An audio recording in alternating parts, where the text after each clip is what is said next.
Hello lovelies, and welcome to my Halloween special at Tales with Tasha. Prepare to be horrified.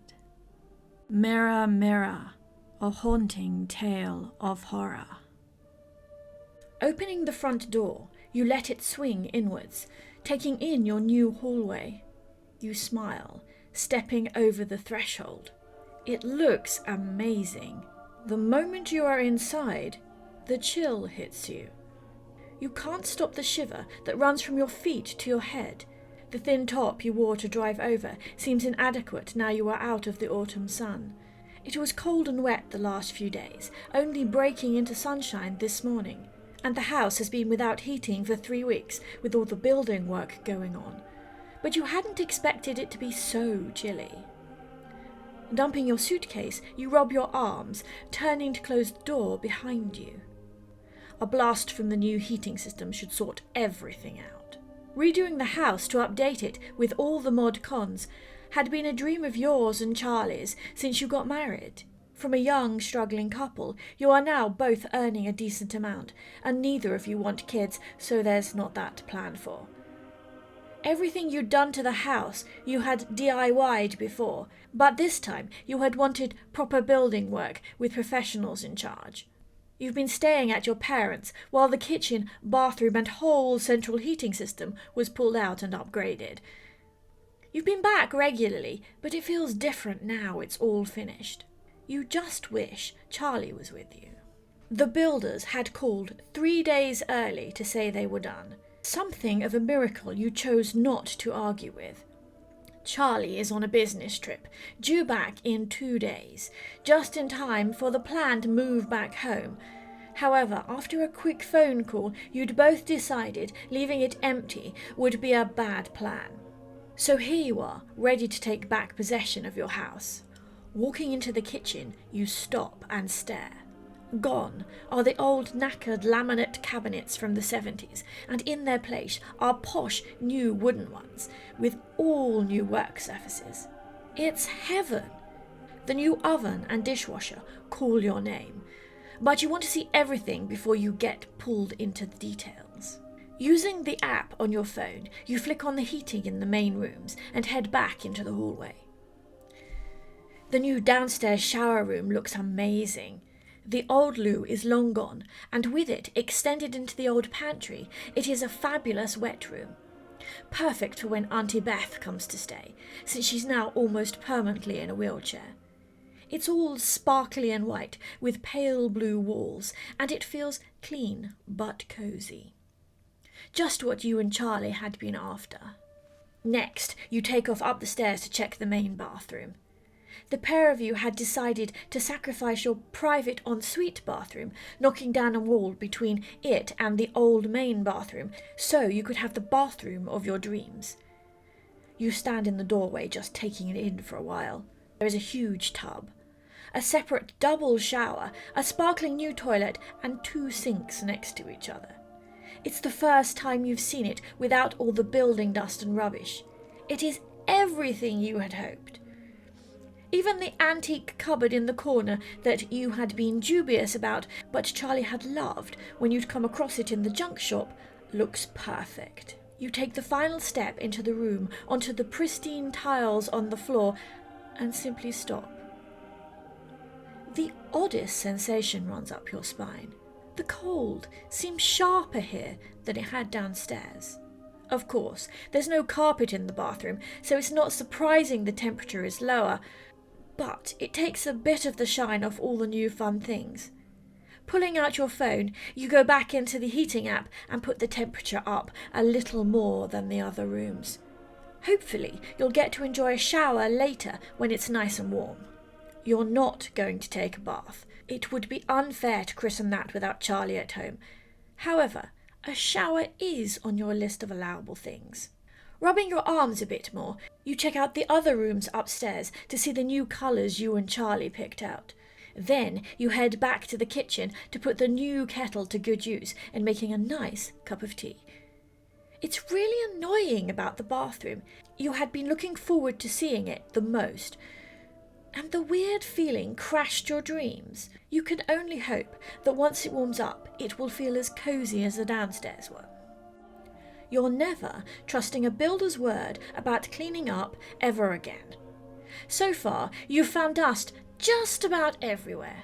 It's lucky you have most of your soft furnishing and clothes in storage, or there would be a big dry cleaning bill in your future.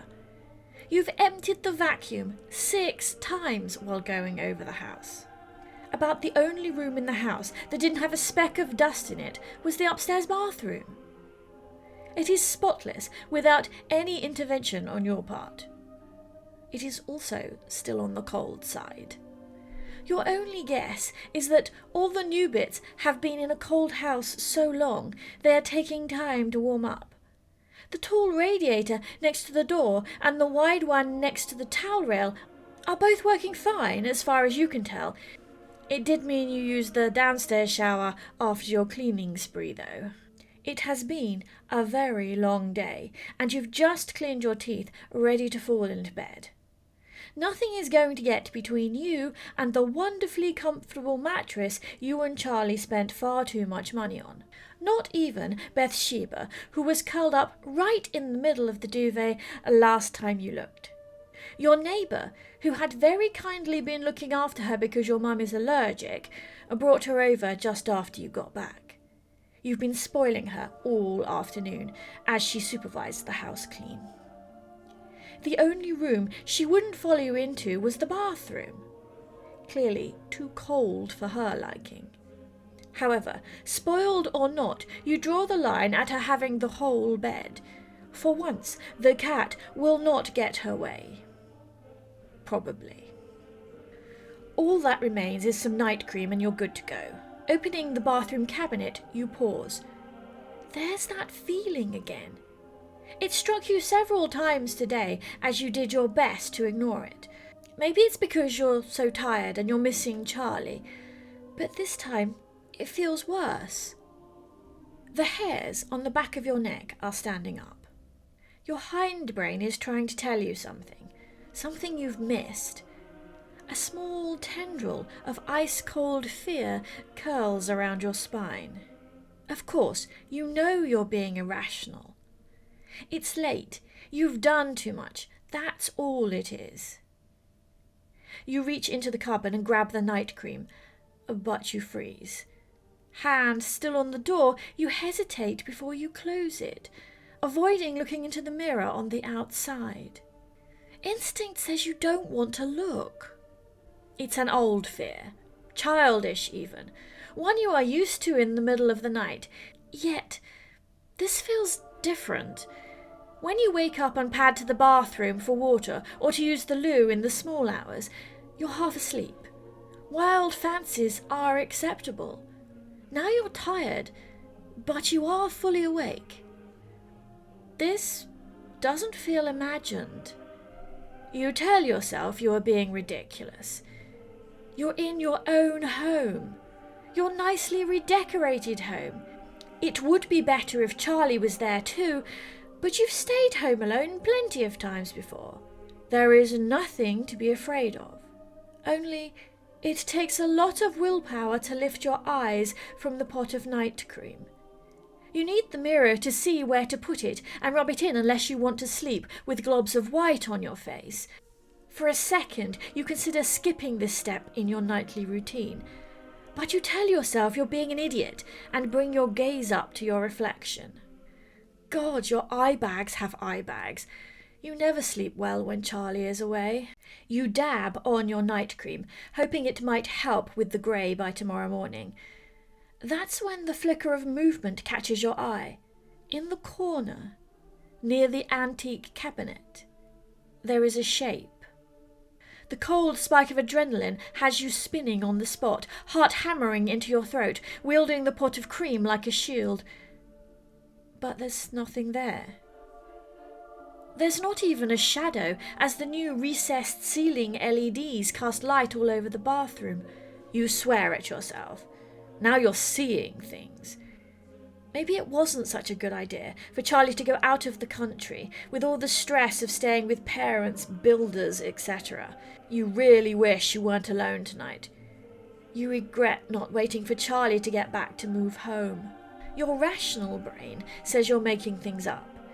Yet, the uncomfortable feeling you've had since the moment you got home refuses to go away. And the room feels colder. Goosebumps have erupted along your arms. Sometimes you wish you didn't have such an active imagination. Yanking open the medicine cabinet, you put your night cream back into it. You no longer care about the bags under your eyes. You're not about to turn into a wizened old fogey if you skip one night. You need sleep. You're just going to bed to cuddle up with your cat and forget your brain's stupid tricks. Only, as you close the cabinet again, your eyes stray. It's only for a second, but you see her. The shadow has shape. Long, dark hair around a pale face, a blood-red mouth, glistening, bottomless dark eyes. Spinning, you stare at the corner of the room, the air now frigid around you, your breath mists in front of your face. But there is still nothing there. Slowly, so slowly you barely breathe, you turn back to the mirror. You don't want to. You want to run, but you have no choice. Fight battles with flight, one needing to see, the other needing to move. The sensible thing would be to get to the bedroom or even downstairs. The sensible thing would be to leave, but you can't make yourself do it. All you can hear is the blood rushing in your ears. Your stomach is twisted in a knot. Your chest is tight. It's hard to catch your breath. You don't want to lift your eyes. You fix them on the plug hole, desperately trying not to look. Instinct screams at you as your logical mind flails. You sense a simple truth. If you look, it's over. If you look, something terrible will happen. You need to keep your eyes down. But you can't stop. Millimetre by millimetre, against your will, your gaze rises. First the edge of the sink, then the tap, then the tiles with their pretty blue and white pattern. Your will is crumbling. All it took was one glance in those eyes, and you were caught. You fight, but it is hopeless. For a few seconds you manage to stare blankly at the edge of the cabinet. It takes every ounce of control in your body to remain still. It does not last long. Like a prisoner being led to execution, your eyes continue their journey. You stare into the mirror. She's still there, beside the antique cabinet. She hasn't moved. She is staring at you with those dark eyes. Now you are looking, you can see that they are dark red, not black, and you know they are your undoing.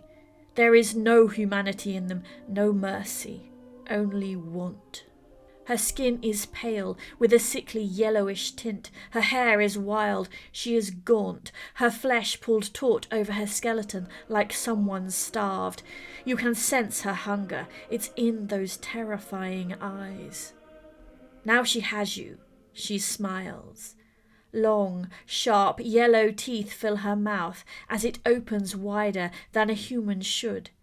It splits her face, renewing the cold terror spiking through your body. She lifts one hand as if holding it up for you to see. Long nails tip two long fingers. There is dirt under those vicious talons, and you can't help but imagine them digging through newly packed earth. Now she moves. Between one breath and the next, she is standing directly behind you.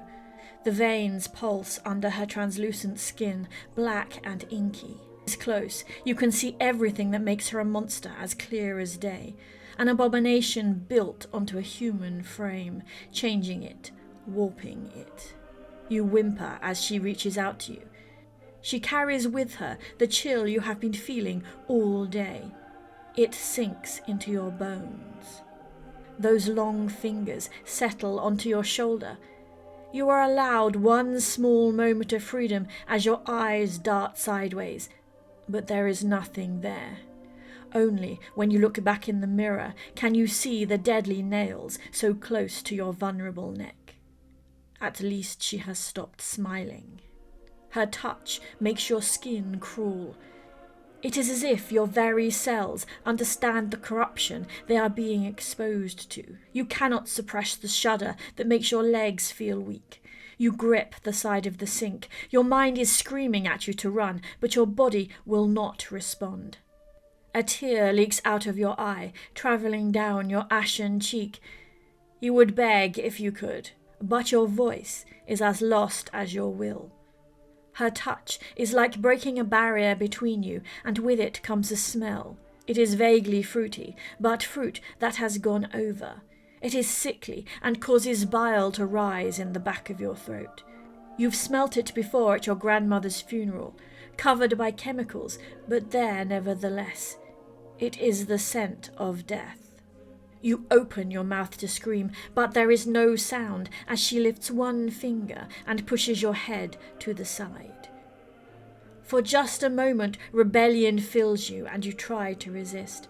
But the skeletal digit digs into your neck. You acquiesce with a gasp. She is close now, all but leaning against you. Her presence leaches all the heat from you. You would shiver if you were capable of that anymore. This time when she opens her mouth, there seem to be even more teeth. Her breath is fetid. It smells of rotten flesh and death. Your stomach churns. Every move she makes is slow and deliberate, building the terror. It is calculated. You can feel it. As you become weaker, she becomes stronger. Dread pulls in your stomach. You know what must come next. You are made to watch as those needle-sharp, filthy fangs lower towards your vulnerable flesh. Another whimper is all you are allowed. Part of you is screaming that this is impossible, but the primal part, the bit that evolution just can't get rid of, that knows evil. That understands. The pain is excruciating as teeth slide into your neck. For a moment you can't breathe as white-hot agony lances down your nerves. Your heart beats wildly, desperately trying to keep you alive as her mouth clamps on the wound she has made. The only sound she makes is an obscene sucking noise as she steals away your life. The pain fades, but so does your strength. Soon she is holding you up, and yet you stare in the mirror. You are dying, and yet you are still forced to look. When she wrenches back, her face seems nearly all mouth, a long forked tongue flicking over her blood-soaked lips and teeth. Only slowly does that huge maw close, shrinking back to normal size. It's a shock when she drops you. There is no strength left in you. You hit the bathroom floor with no way of stopping yourself. All you can do is lie there, empty and close to death. You blink, about the only movement left to you, and between one and the next you see dirty feet walking away.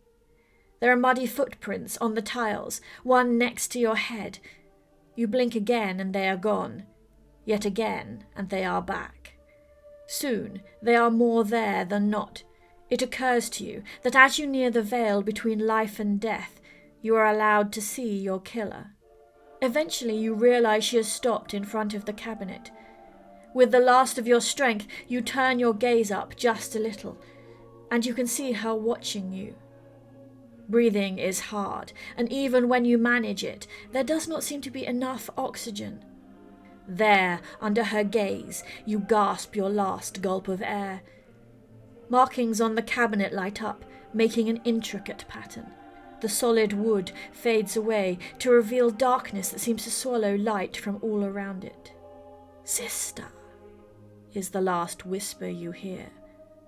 A curse, a promise.